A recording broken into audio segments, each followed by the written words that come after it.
All right. All right, let's do this. Thank you everyone for joining, for taking time out of your all so busy days to join myself and Mr. Tim Bieber, who is the CEO of Fantasy 360 Technologies. That's the man right there. Great guy. I think this interview is going to be a lot of fun. It's again, this is a live AMA type thing, so we'll open it up to questions at the end. If you have questions that you have that you're too shy to ask or whatever, just post your questions in the VRAR FNTTF channel in this Discord, and I'll ask the question for you. Okay, so. So yeah, let's get started. Tim, thank you for first of all for taking the time to be with us today. Really do appreciate it. I think there's a lot of really cool things happening with your company. Obviously, the space is absolutely blowing up, and we're going to get into that and your thoughts, et cetera, et cetera. But yeah, maybe just a quick little intro, and let's get started. So Tim, tell us a Yeah, little bit about yourself. yeah, no, appreciate your time and having me on. You're right, this space is exploding and it's really exciting. I think what's important to also note is that no one's really got this space figured out. So, I mean, all have some answers and some indication that might sound like we know what we know what we're doing in our short term here, but the long term and where this metaverse is going and Web 3.0 and what that means for society, for us as a company, no one really knows. But I think that's the really exciting place in time that we are. So anyway, a little bit about me. I took the role as CEO of the company back this past summer, brought on a board of directors, took the company public, and now putting the finishing touches on an acquisition. We've got a binding LOI with a VR company called Synthesis VR. We've launched our Uncontained. Basically, we built a prototype of Uncontained, which is converted. We convert shipping containers into a six-player hyper immersive experience. We launched that. Actually, I'm just messaging with somebody right now who's down in Orlando. There's a giant industry trade show in Orlando that starts this weekend. I fly out tomorrow or the next day. So basically, all next week, we're launching this thing to the global attractions industry. There's typically 60,000 people that show up to that show. With COVID, I'm assuming less, but it's kind of a big deal for us. So anyway, that's a little bit of a background, and then my background. I've got a sales background. I've done a number of startups, and kind of come at it from more of a sales focus, where we really need to find a business model, monetize this, and especially within the metaverse, try to find a way that we can actually monetize this rather than just spout out big words. Metaverse, Web 3.0. uh, I feel like it's it's like the futuristic Tourette's, just shouting out these words, and like everyone's just trying to do that right now, and I think it's hilarious. But yeah, Yeah, I think sometimes I feel guilty of it, but um, we brought on Kathy Hackle, who many of you would yeah. know and probably follow. She's, quote unquote, the godmother of the metaverse. Um, she's the go-to person when anybody, 60 Minutes, Wired. Um, who was the last? She told me that Time Magazine has something coming out. I think even today I've got to look for that. GQ, Wall Street Journal just last week had her on the front page. So I mean, you name it. If it's a publication that wants to talk to somebody that's an expert in that field, they go to Kathy. And we brought her on back in June to be on our board of directors, which I think is a solid indication that we had this plan back in June, and even prior to that, we read the writing on the wall that we knew this was coming. As soon as Facebook changed their name to Meta, now it's game on. But I think that's important to kind of talk about, that we're not just following this Mark Zuckerberg Yeah, the Facebook wave. Live Hmm. announcement. We had Kathy, and the second person is Alvin Graylin. who's the president of HTC China, which HTC, down from the Oculus Quest 2, HTC and the Vive ecosystem of professional pro grade VR headsets, and that's the headset that we use in our experience. But he's been a proponent in pulling HTC into the metaverse. He's a huge name in the VR space, so he's on our board as well. Came on at the same time. So anyway, we've got some really cool heavy hitters and some cool stuff that we're doing, and we're trying to figure it out. As is everyone else, right? That's so cool. Tim, can you take us through kind of like the vision of what you see Fantasy 360 becoming? And obviously, I know like a lot of that is it's ever changing, but as of right now, where do you see that where do you see that heading? So we've just made an announcement on Uncontained OS. Yeah. So that's the software product that powers the experience, and that was created.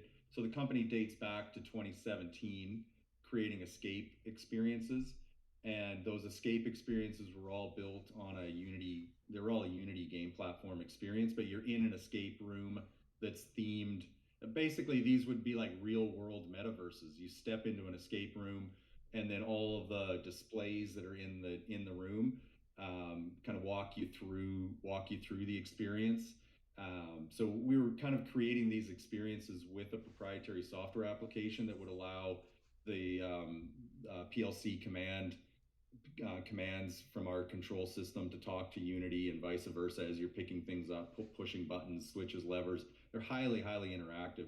So anyway, that Uncontained OS is where we see the future of this thing going. But if we bring it to today, and this shipping container experience, Uncontained, it's a hyper immersive experience. You step into it, and our first game is called Deep Signal. It's a space game. You've got to go out and explore galaxies far beyond. There's kind of a cool backstory and a cool mystery to it all. But when you step into the container with your team of three, there's two sides, three players each side. You step in, and that's the cockpit of the ship. The ship is reacting to everything that you're doing. All of the controls in the ship are all physical controls, but obviously the skin of the visuals is much cooler than what we've built. All these universal controls, but you feel it all with the wind effects, the heat effects, the aroma effects. We did a partnership with DTS Audio, which is a full. So there's no headphones. It's just ambient spatial audio. So you literally feel like you're there, from the rumble floor to the audio to the smells and to the gunner station. When you reach out and pull the trigger, it's actually mapped to an air compressor, and so there's kickback. Not that in space with a laser you're going to have kickback with your gunner controls, but it's a really fun and novel experience. And when you pull the trigger, we're used to VR just being completely virtual, just pushing virtual buttons. So when you reach out and grab something and you pull the trigger and it kicks back, it's pretty cool. So I guess, long story short, to answer your question, where we see this going is that container and that software application becomes the platform that we can build on, other developers can build on, operators, family entertainment center operators can build on, brands can build on, enterprise can build on, to reach the metaverse. So it is a physical portal, and what we're building is a physical metaverse connection. So you just think of these, our phase one is family entertainment centers. These guys need to get into the metaverse. They're physical. The metaverse is virtual. How do these guys find that bridge? So to have that bridge and that connection, that's where we're playing. So the focus is out of home entertainment. The platform allows anybody to build on it, but initially we are, and we're opening it up to other developers. And we sort of see being that key bridge for physical, because humans are always going to want to be physical. They're going to want to interact together. For sure. So I think that's kind of the key. The metaverse is going to be really cool, but people are still going to want to get together over a beer and a coffee and do social experiences. That's always going to be important. So that's where we see things going, that's always going to be important. But the metaverse is going to be even more important, and they want to have these kinds of experiences they can't get at home. Absolutely. I think that's a really interesting and key point there. It's like, you don't want to, because there's always going to be that demand for physical relationships, right? Physical experiences. So I think having that aspect and bridging it is brilliant. And I don't really know of any other company right now that is currently doing that. You talked about Meta Yeah, before, no, and yeah, you talked about Meta before, and how the Facebook changed its name, et cetera, et cetera. A lot of eyes on this space now. Um, do you think that this will really, really help you short term accelerate the business and really try to, um, do you think that you'll be able to take advantage of that in a way that perhaps was not there a couple months ago? oh, I don't think we can understate that fact that was massive. We, as I sort of said, we read this writing on the wall. We brought Yeah. Kathy and Alvin on. We built a plan. We were talking about this container as a physical portal to the metaverse, long before that. But as soon as a heavy hitter like Mark Zuckerberg and a massive name like Facebook decides to do a pivot and tell the world that they're no longer a mobile company, but they're a metaverse company, I mean, that can do nothing but phenomenal things for us. So um, that's been great. That's giving us a ton of momentum. But it's also funny to, you listen to what the plans are, and there's a lot of hype there. But it's a great vision, and they're saying this year they're going to put $10 billion into building metaverse experiences. I don't know if that means November and December. That's a Mm-hmm. lot of money, Yeah. or if they're meeting over the next 12 months or next year. But you throw $10 billion at all of that fluff that he talked about in the Connect Live, you can build something pretty amazing for $10 billion.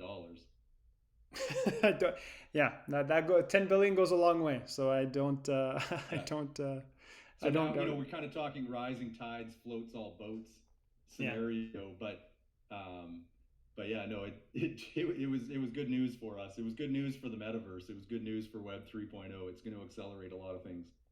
fantastic.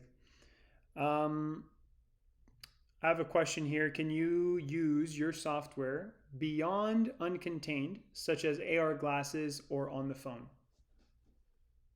Yeah. So right now the application is out of home entertainment, physical connection, physical portal of our container. So what we envision for an open platform is definitely an open platform within Uncontained, which right now is a big opportunity. Opening that platform beyond that to allow enterprise to build on, to allow brands to build on for branded experiences. That's the next phase of it, and then a third phase of it is a home extension. We'll get to more details there. We just haven't announced that, but to be frank, right now what we're dealing with is a huge opportunity, and making sure that opportunity is open so that all developers can build on it, and anybody that wants to build on this physical thing can do it. And when I talk enterprise, we had done business with Intel in past for corporate trainings. We built these kind of mobile puzzle experiences, again on a Unity game platform. All of the executives would stand around this thing. It's got switches and plugs, and there's all kinds of interaction. The screen is walking you through, and it's a team building exercise. So for Intel executives, the reason for it was to have these executives in different teams that typically don't talk with each other. They would come together and play these experiences, physical experiences, at their locations. And we sent these things to their offices all around the world. So you can think of this container as that next level kind of experience. The container drops in front of anybody's office. Any of these kinds of trainings can happen in a hyper realistic way. So if this is military simulation, if this is police simulation, that part of the business is quite large. And the shipping container, the cost to produce these things is relatively low. So an organization like Intel could have a network of these that they're constantly repurposing with different visuals, different creative, different training, different everything. But then these things can constantly be moving around their locations. So that's kind of like call it a phase 2 of something that's much larger than just the out-of-home entertainment sector, and looking at this as entertainment. Yeah. And it's, it fits everywhere too, right? Like you don't need a lot of space to fit these containers too. So I think that's super important to, like, it's not like you need an entire building. It's, you need this one little thing. So, I mean, it's Yeah, five super parking important. spots is its footprint. 5 parking spots. Okay. Yeah. Super cool. So you mentioned, you're not totally like there's going to be something out of the entertainment sector. Like what other kind of sectors do you think present the best opportunity for you? Is, something like something like real estate or travel or something like that. Is there applications there that you're looking into? All of those, yes. We've had. I mean, I can't say, but we've had conversations with those exact sectors.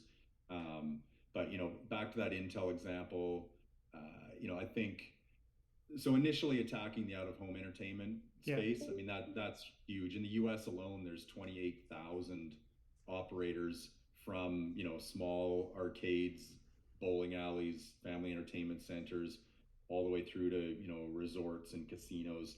That's the U.S. alone. There's 28,000 of them, and they're hungry to figure out how they can be relevant in the metaverse. So that's a huge business for us, and even just working with brands to access that audience. So once you imagine a network of these containers plus the network of Synthesis VR, they are 300 locations globally. Right now in their marketplace, they've got over 300 games. So that big pool accessing an audience in the out-of-home entertainment space, if I'm a brand, that's a very compelling offering for me to come and talk to people in a metaverse way, but a relevant real world way as well.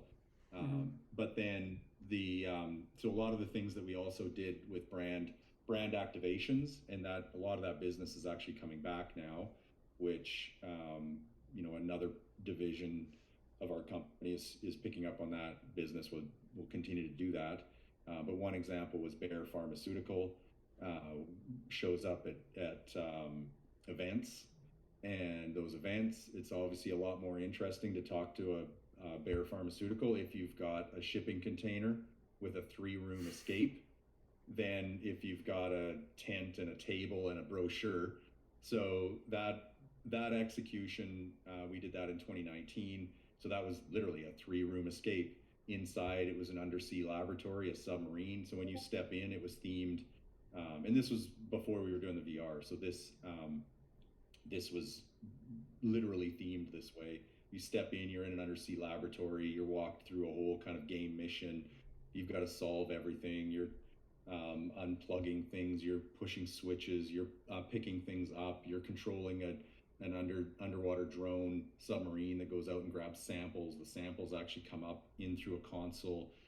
As you walk past the portal windows looking out in undersea, there's little sensors. So you walk by and there's little jump scare moments where a shark comes up to the window. And so you're really immersed in those experiences. But that was complicated and expensive to put together. So now when those are more VR and those kinds of experiences can drop off at events, we can do them much easier because we've got a cookie cutter platform. VR visuals are a lot easier than theming an inside space like that. So I think a lot of the brands utilizing this for those kinds of experiences or to access the audience in the reach that we already have, that's a huge business. Mm-hmm. Speaking of your business, can you really, like, from a high level and just basically give us an idea of exactly what the business model, not the business model, but also the revenue model, and what you expect that to kind of evolve into in the next couple of years? Yeah. So VR has been difficult to monetize. The audience, I think the pandemic has done done wonders in the penetration of Oculus Quest 2, the marketplace. I mean, every time I put my Quest on, there's another 3 or 4 games. So it's growing rapidly. I think from now on, it's a different story. But you had Beat Saber. Beat Saber just passed 100 million in revenue. But I mean, that Beat Saber's been at it for a long time, and that's really the only game that seemed to really gain any sort of traction. But now, within the location-based space, where the ticket is being sold, and there's an audience that's hungry for these just experiences. What we initially for monetizing the company is obviously selling the container. So these containers get produced, they get sold to family entertainment centers as the first laser target. We've already lined up deals. First one's being installed in Chicago. So that's that. There's great margin on that, and then the software, we take a cut of all ticket sales as a royalty for the games, and kind of look at it like a franchise fee, and then the Uncontained OS and the software that enables everybody to build on, with a software development kit and developers being able to build on top of that. That's another revenue stream, and then selling these containers and custom experiences to brands and for corporate training. That's another revenue stream. So we kind of, on top of this Uncontained OS layer, that's where the magic all happens, and that's where we kind of take a piece of everybody building on this business to access our 300 locations through Synthesis, the locations that'll grow through the portal network, and then we'll see where it goes from there. There's a number of other interesting business models where we think we could take it. Gotcha. What is the barrier for other companies to just install tech, let's say in their offices, in their conference rooms, wherever it is, as opposed to getting you guys to bring over a container? So given that this software, we started working on it in 2016, that real world physical control system platform that was created since 2017 is actually pretty complex. So it's a matter of we just have that first mover advantage, right? And it's far cheaper and easier and faster, because if you're talking about a training client, corporate training, or somebody doing simulations, they're not going to build something like this. It's the software is quite complex. The container itself, we've got patents on that, patents pending now, so we're locking that down. So that's your IP. Okay. So that's the concern would be anybody in the attraction space that looks at it and says, wow, a highly scalable cookie cutter platform that can be dropped off at any center and turned on live and activated to generate revenue same day. I think I'd like to put that in our catalog too. So that's where we've got to protect against that within that industry. And is there something that you're actively doing in order to secure that? Yeah, so we've got multiple patents pending on the not just the shipping container, but just a small format, mobile, turnkey, standalone VR application and immersive. So we've got because we're the first ones to do this, we've got a very wide lockdown in what we were able to get with these patents pending, and have a number of other patents that we have in mind. So that's that's key. But really, it's just it is a first mover advantage situation where you hit the market hard and fast with the solution, and if somebody wants to have it that badly, they'll acquire us. Very cool. And is that kind of the goal, you think, of the company? Is it to eventually be acquired, or do you guys want to, is there kind of like a milestone you want to hit before that point, or is it just like if there's an offer, if there's a really, really good offer today, would you take it, basically? Sure. I mean, like any company in our position. If the offer's right, cut us a check. Yeah. But really, I mean, there's a lot that we're that we want to build to realize this vision and this goal. And so, I mean, we're not in a rush. I mean, we're building based on good fundamentals and a business model that's sound. So we'll plug away at it, understanding that we're in a solid sector, offering a phenomenal product, and see where it goes. Yeah, I mean, look, I'm expecting Mark Zuckerberg to come knocking at your door in a couple of years and be like, "Yo, Tim, trying to trying to be a part of Meta." Yeah. Okay, that's good. So they announced that they're going to be doing stores, physical locations, and there's no reason why this solution couldn't be inside those stores, or outside the mall. I mean, malls is a huge category for us, as well, given that people are moving out of malls. The businesses, the retailers that are continuing to stay in malls need to have that attraction point to draw people in. So this thing is, highly visible. Yeah. People are, at this point, virtually lining up to try to get in as we out. So if you're Facebook and you've got physical locations, why not have these to show off the latest technology? And you can sure bet that they've got some location-based plan, as does everybody. So we're in a good spot. Very cool. I definitely, it's not too far-fetched to think that.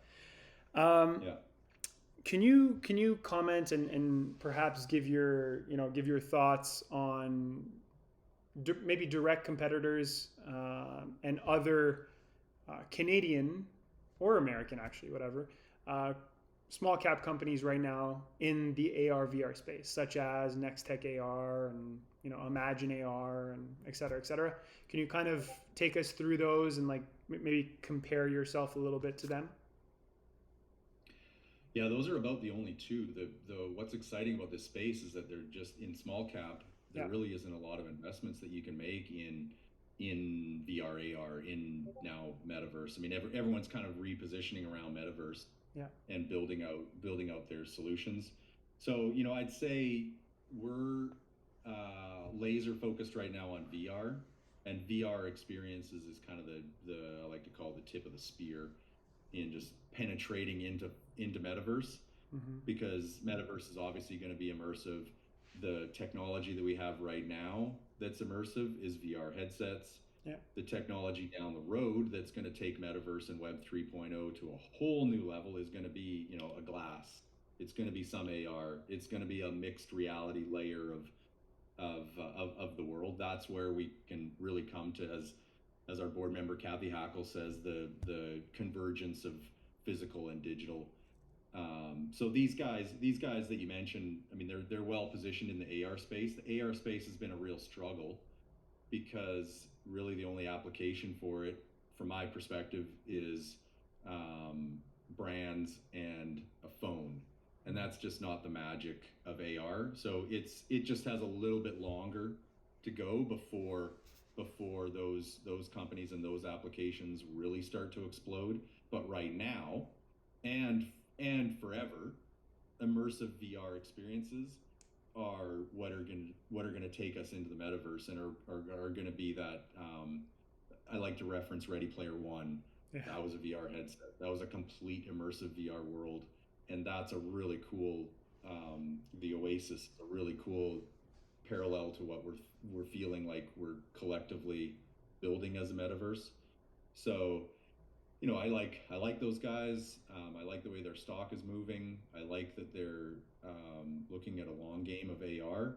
But right now, there's just so much to capitalize on VR, and so much to capitalize on that location-based angle, because people spend money. People still go out. People love to go out. We'll reveal down the road what our home game, consumer game plan is, and frankly, what our mixed reality plan is. We've got a lot of plans there that I can't talk about, but as headsets and as technology, and as we've got a first-hand pipe connection into HTC and seeing what's coming down the pipe with HTC through our board member Alvin. We've got a pretty solid plan on mixed reality and where we can see metaverse and location-based metaverse examples of mixed reality really taking off. Nice. I thank you for that. I think that was quite elaborate and well articulated. The differences and really kind of, because people think AR, VR, everything's the same thing. Well, no, it's not, right? But it's cool. There you go. Perfect.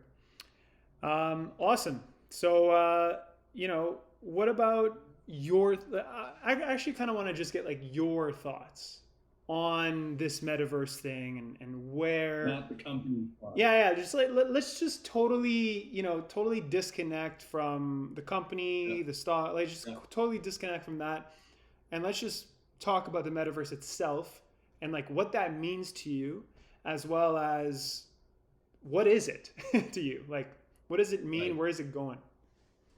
Yeah. So right now, what it is to me is what we're doing right now. I mean, I don't know here. I mean, sometimes when I get bored on a Zoom meeting, I'll throw a funny hat on and I'll turn myself into a avatar in many Zoom meetings that I have, or like what you're doing right now, Zach, with a fun background where you're looking like you're literally in the metaverse. But what the pandemic has done for us is just rapidly accelerated us into this virtual experience. So here's physical Tim Bieber, but I'm reaching out and literally touching you and your audience and having this conversation in this platform, Discord, the internet. Now as the internet, let's just call what we're doing right now still a Web 2.0. This is social. This is just connecting. As we move into a Web 3.0, I wouldn't want to do this until it was more mixed reality or holographic or something. But in theory, we could have been doing this in VR chat, and we could have been sitting in much more of a metaverse in Oculus Quest 2s. But let's just be honest, right now, that's just not that comfortable. We're much more used to this. But as the technology, even if you look at what the HTC Flow and the kind of little mobile headset that they've got that looks more like a big pair of sunglasses, it's extremely light. As headsets like that become more available and the technology to do these kinds of experiences in the metaverse become easier, then we'll be doing these kinds of things. But if you're talking to me personally and what I see for the metaverse, I'm also a big outdoor guy, a lot of skiing, a lot of mountain biking. So then I'm even torn in saying to myself, how do I love going to arcades and these entertainment centers and movies. So, and maybe it's because I'm 47, but I feel like I don't want the metaverse to just completely take over me going to the ski hill and not having to wear a pair of goggles that tells me how fast I'm going or my elevation or any of this kind of like Strava data. I want to just be able to unplug and have these experiences, but at the same time, I love being in my Quest 2 and playing all kinds of fun games and just kind of meeting with friends. So I think just the technology needs to advance to a point where it becomes more fun and more commonplace, just like what we're doing right now is extremely commonplace to us. And this has now happened in the past, let's call it 12 months, a year, that we're now very comfortable in doing these types of remote meetings. So I don't know. I mean, a bit of ramblings and a bit of personal opinion, but that's I think why I'm really excited that we've got something that's in the physical world, that we continue to motivate people to come into the physical world and interact together and have human connection together. But I'm always looking to the future and I'm always trying to innovate, and I'm obviously seeing where the metaverse is going, and all of these experiences that are being produced for the metaverse are going to leave behind location-based businesses. Because if you're Facebook putting $10 billion into metaverse experiences, that's never happened in somebody producing that much experience that quickly. So it's just going to be exciting to see where those experiences go, but how we can stay rooted and grounded in some kind of human interaction and location-based world where we can still get out of the house. Is that a concern for you? Potentially. the fact that we could, well, it's not that we could, it is happening, right? Over the, let's just say, the past 15 years, like, human connection is, slowly declining, right? So I feel like as the metaverse comes to be a lot more, Yeah. mass adoption, Yeah. everything revolves around the digital world, that human connection will be lost even more, right? What do you think the repercussions of that is, and is it something that is something that's on your mind when you're creating these types of Yeah. experiences? I was just looking over on my whiteboard here. I kind of jot down notes of stats and data and whatnot. But Nice. you can't argue with the fact that it was 12.3 million live people watched the Travis Scott concert. Um, that just, I mean, that's an indication that the new generation coming up, this digital native,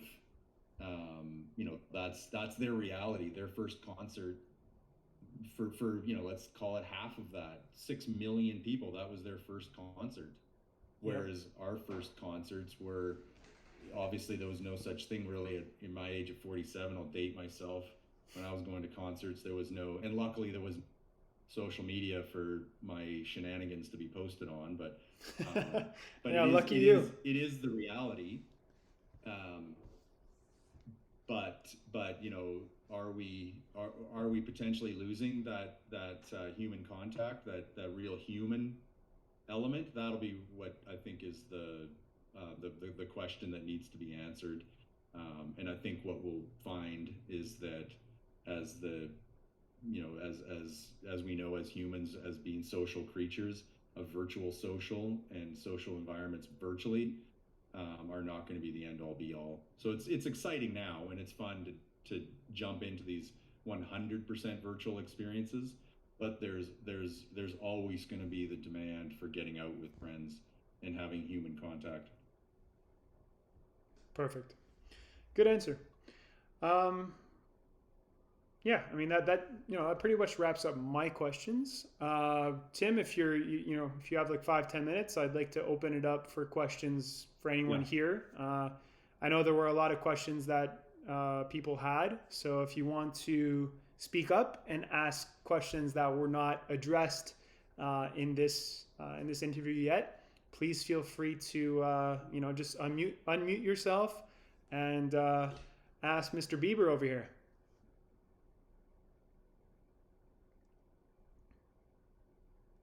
Ask away. Yeah, don't be shy. I know there was some questions from Grant and Crypto Stonkers and Darren, and there were some questions there here. So yeah, don't be shy.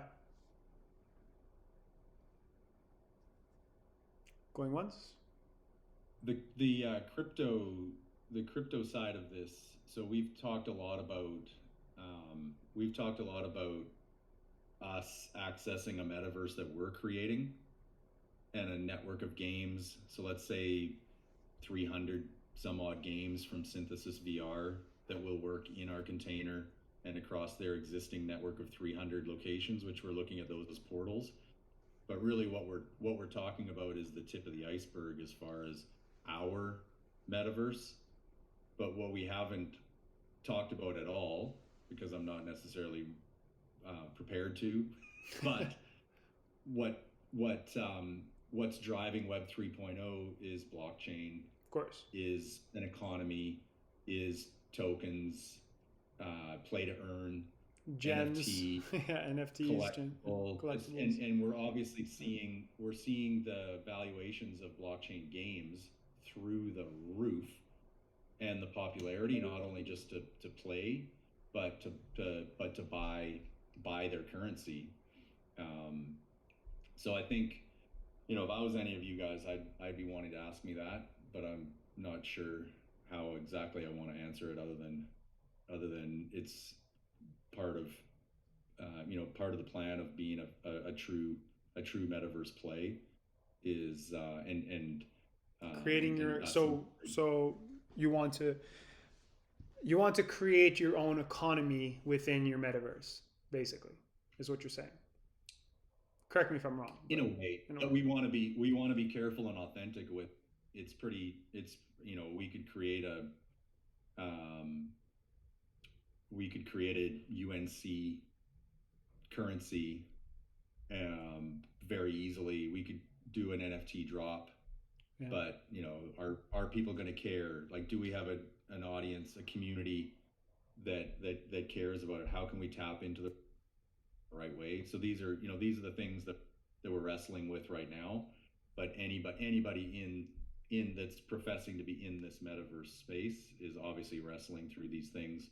I think a lot of people are rushing into them just to land the hype. But we want to really just make sure that we knock a solid product out of the gate. Our game experiences, partnering with third-party developers to build on our platform, encourage more to build on our platform, really just hone in on what the physical platform, how it actually works with all the virtual games, how we grow beyond, how we utilize synthesis and the locations that they have and the games that are in their network that are obviously not hyper immersive. So anyway, there's a lot of we have now a fairly big community. We just need to do some solid thinking on how we do that right, and we'd probably love some help to figure that out.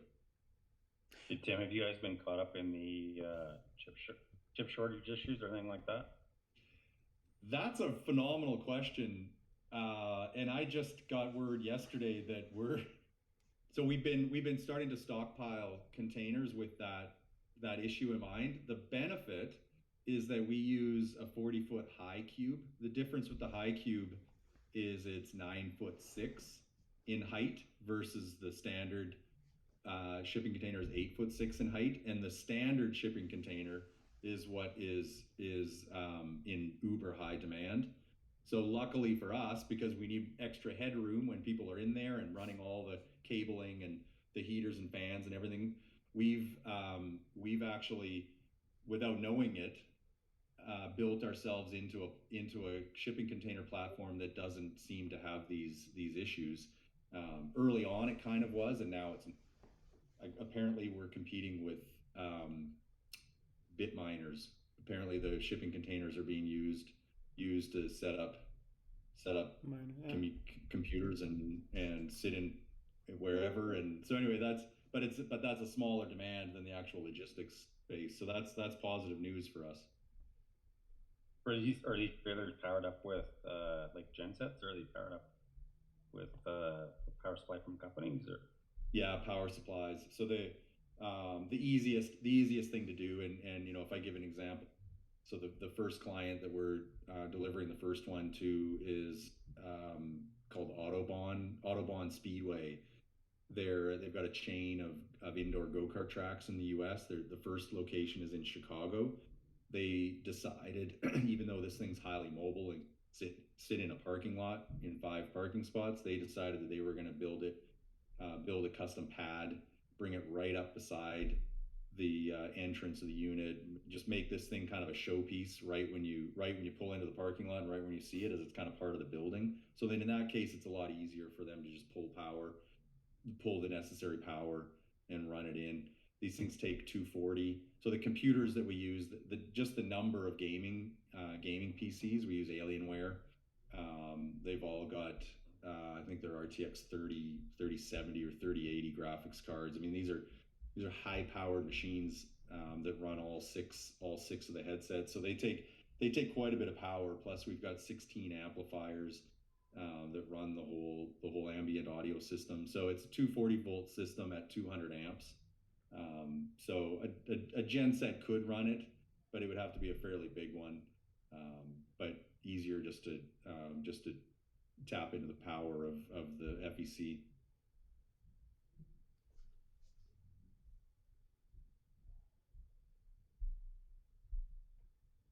Any more questions, guys? Again, don't be shy.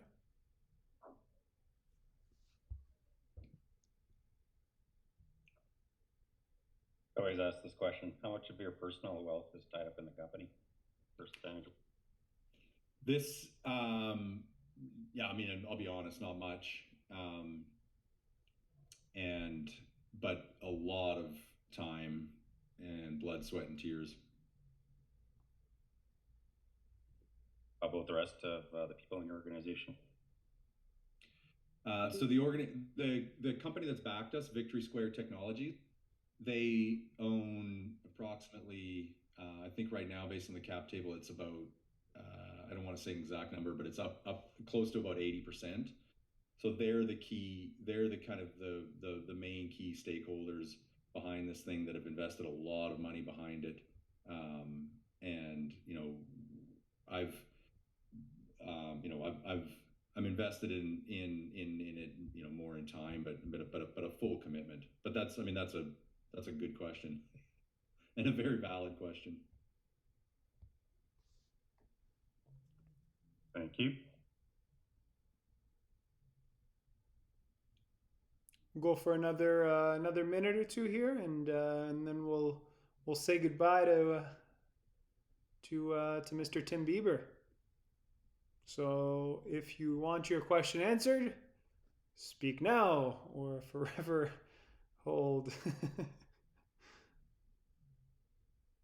I'm accessible too. I mean, you guys can easily reach out and get me. Yeah. So with on that note, what I'll do is Tim and I will speak. I'll see what the best way to go about that is if you guys do have questions, and then share whatever email if you guys feel more comfortable doing that, or if you have to think about stuff, right? Sometimes you have to process things, and I'm sure again other people will also watch this later and they might have questions. So yeah. Anyways, final little lightning round here, Tim. Just a couple questions, just little fun questions. If you're not, let's say, again, I know you're working on this 24/7. You don't take any breaks whatsoever. You don't even go to the bathroom. You're just working all the time. But let's just pretend for a second that you have a day off. What are you doing? You talked about mountain biking and a couple other things. Like, is that kind of your thing? Yeah. I've got 3 kids now. Yeah. From 9 to 15-year-olds. So I mean, we love the outdoors. I love skiing. So now that we're coming into ski season, I would be out skiing. Mm-hmm. Very cool. Yeah, I mean, next time, because you're based in Vernon, right? So I know last time we were supposed to connect there, but next time I head out over to Vancouver, I'll definitely stop by and we'll do that. Question two. Last meal. What is your last meal? What was things have been such a blur for me. I step out of my office, I have some quickly. No. I don't mean like literally your last meal. I mean, like, let's say you had one last meal. Like, what would it be? Sorry, I should have been a little more obvious with that one. Okay, well, my last meal was some cold chicken wings that were a few days old. My ideal last meal would be, I love burgers. I'd be doing a bacon cheeseburger with mushrooms. Nice, good choice. Can't go wrong with a burger. Yeah, exactly. Like at all. You spoke about crypto before. Are you invested into crypto? And if so, what are like your let's say your top 2-3 plays, your top 2-3 holdings in that space? Yeah, so I've been new to it. I've held Ethereum for, I don't know, maybe only 2 years, but small positions. And now I'm starting to move into larger positions. I'm also starting to play with doing purchases in. So I jump in when I've got some time to play Upland or Decentraland or cool. To try to get my head into these various games. But then the easiest way, I think, like a lot of people are, is just taking a position in the currency. So starting to grab some of those just to get a little bit more into the game of each of those specific games. Nice, very cool. Pack your bags. Where are you going tomorrow? Your ideal destination. Orlando. Okay, so literally going to Orlando. That's great. What about figuratively? Let's say again, you had, let's just say you had one place to go, and that you haven't been yet, but you've always wanted to, but you just haven't yet, where would you go? Probably Costa Rica. I love surfing too. And just kind of trekking and adventures and wild wilderness. I grew up in Papua New Guinea, and I've taken a number of trips back to Papua New Guinea recently. So if it's like real wild wilderness, I'd be heading back to Papua New Guinea. But I've done a lot of travel, been a lot of places, but the one place that I just haven't seemed to have gotten to yet is Costa Rica. Cool. And last question, one random fact about you that, people would look at you and they would never know, but like something that is totally random. Yeah, I just gave you one about Papua New Guinea. True. That you're right. That is definitely one. I was not expecting that. And then also, I don't know if any of you guys grew up mountain biking, but I started a really popular mountain biking TV show called Drop In that started in early 2000s, syndicated it in 65 countries around the world. Even to this day, I still get recognized if I'm out and about. And it was a mountain biking show with a bunch of free ride mountain biking dirt bags that we put on it was an old City of Calgary transit bus, like from the movie Speed. And we traveled around for Nice. 6 summers in this old bus, breaking down and just having crazy adventures. But that's something at this point in my life that nobody really knows about, but is also kind of a fun story because anybody that mountain biked back in that day would have known that show. Cool. You produced it?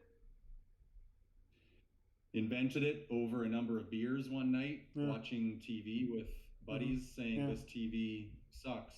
Yeah. There's nothing on TV for us. Yeah. We can make better TV. We've never done TV before, but that's like anything in life. You don't necessarily need to have the experience. You just have to have the drive.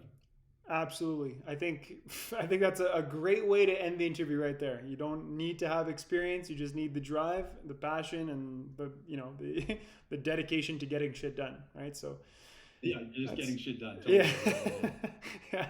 So yeah, that's everyone's takeaway from this interview. Get shit done.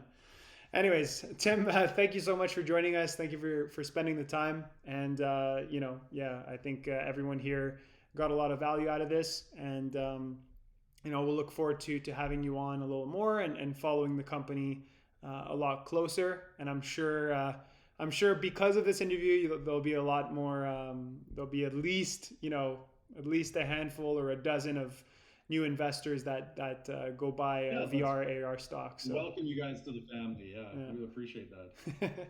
Awesome, Tim. So thanks again for taking the time, and we'll chat soon. Yeah, appreciate it. All right. See ya. Bye.